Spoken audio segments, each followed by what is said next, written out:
10+2 का एग्जाम होने के बाद सबसे अहम प्रश्न यही है मेरे सभी इंटर पास बच्चों के जहन में कि सर इंडियन एयरफोर्स जाए या इंडियन नेवी। भाई देखो, मेरे लिए तो दोनों ही बेहतर हैं, बट दोनों को जानना जरूरी है कि आखिर कार्य प्रणाली इंडियन एयरफोर्स की क्या है और कार्य प्रणाली इंडियन नेवी की क्या है। मुझे लगता है कि दोनों के ही अपने लवर्स हैं और आपका अपना अपना डेडिकेशन एंड डिसीजन है इसको लेकर के। बट हाँ, जानते हैं दोनों के हेडक्वार्टर्स जो है वो न्यू दिल्ली में है, चाहे वो इंडियन एयरफोर्स की बात करूँ या इंडियन नेवी की बात करूँ। Nature of duty obviously aviation related work होता, like radar operation, radar maintenance, aircraft maintenance, ये सारे टास्क आते हैं एयरफोर्स कैटेगरी में। नेवी की बात करें, सी रिलेटेड वर्क है, like sea operations, navigations and maritime security को भी मेंटेन करना इंडियन नेवी की जिम्मेदारी होती है। प्राइमरी रोल की बात करें, protect and control the airspace of India and protect India seas and maritime borders. तो इनकी जिम्मेदारी ये है, इनकी जिम्मेदारी ये है। भाई एक आसमान में है, एक ज़मीन में है। फिर आता है इंडियन एयरफोर्स की, अगर हम लाइफ स्टाइल की बात करते हैं तो obviously more land based posting है, usually more stable posting, easier family life, more structure duty hours हैं। बट वहीं लाइफ स्टाइल नेवी की बात करें, long deployments at the sea for the mission, long sea deployments away from the family for month, mission based schedule can be irregular. थोड़ा सा इनका life style in comparison Indian air force tough तो है exactly, क्योंकि sea की life है। Uniform light blue and blue uniform रहती है और इनका व्हाइट यूनिफॉर्म आप देख सकते हैं। दोनों ही अपने आप में ग्लैमरस है और मुझे लगता है कि ग्लैमरस क्या, ये प्राउड है देश के लिए, ये दोनों ही यूनिफॉर्म एयरफोर्स के हों या फिर इंडियन नेवी के। क्वालिफिकेशन यहाँ भी 10+2 आपका चाहिए।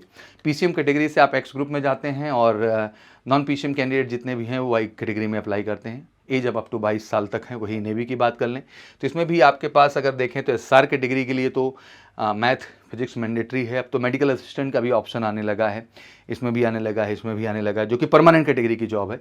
10th लेवल पे जाते हैं तो एमआर कैटेगरी में आप जाते हैं। यहाँ भी एज अप टू 22 ईयर्स हो चुकी थी और फॉर्म तो आ भी चुका है इंडियन नेवी का, तो बढ़ के जाइए सारे एमआर मेडिकल असिस्टेंट का फॉर्म भरिए। और इंडियन एयरफोर्स का भी फॉर्म जल्दी अपडेट होगा, उसका भी भरना है। इसका एग्जाम मई में है तो उसका एग्जाम सितंबर में है। तो मुझे लगता है कि ये समय है दोनों में ही अपने आप को फोकस तरीके से लेके चल के बेहतर तैयारी करके अपनी सफलता को सुनिश्चित कर लेने का। सिलेक्शन प्रोसेस में ऑनलाइन कंप्यूटर बेस्ड टेस्ट है इनका, फेज 2 फिजिकल फिटनेस टेस्ट और एडेप्टेबिलिटी टेस्ट और फिर मेडिकल टेस्ट। इनके में भी कंप्यूटर बेस्ड टेस्ट है। फिर आप फेज 2 में जाएंगे, वहाँ फिजिकल है, रिटन है और मेडिकल। प्रक्रिया ऑलमोस्ट सेम टू सेम ही होती है एग्जैक्टली, और दोनों में ही आपको बेहतर करना है सफलता के लिए। कंक्लूजन में obviously Indian air force, Indian navy दोनों ही मुझे लगता है प्राउड करियर ऑफर्स, प्राउड जो है करियर जो है ऑप्शंस देते हैं डिफेंस फोर्सेस में। रेस्ट आपकी चॉइस। एयरफोर्स लाइफस्टाइल थोड़ा लैंड बेस्ड है, स्टेबल है, वहीं नेवी थोड़ी सी टफ है एग्जैक्टली।